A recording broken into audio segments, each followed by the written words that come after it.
என்னடா ஏதோ படுத்துக்கிட்டு ஏதோ பண்றியா? என்ன படம்பா? அன்று மதியம் அவர் வீட்டில் யாரும் இல்லை, அவர் தனியாக இருந்தார்.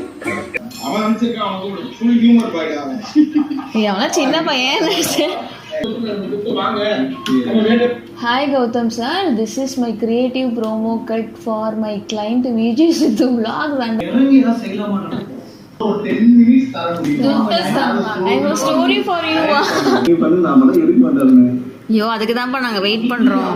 திமுறா பேசுகிறாரு, கண்டிப்பாக மாட்டி போகிறாரு பாரு. வந்துட்டார்.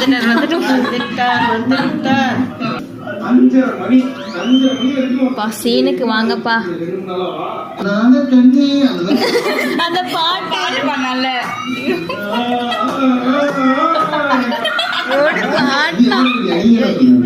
ஓடு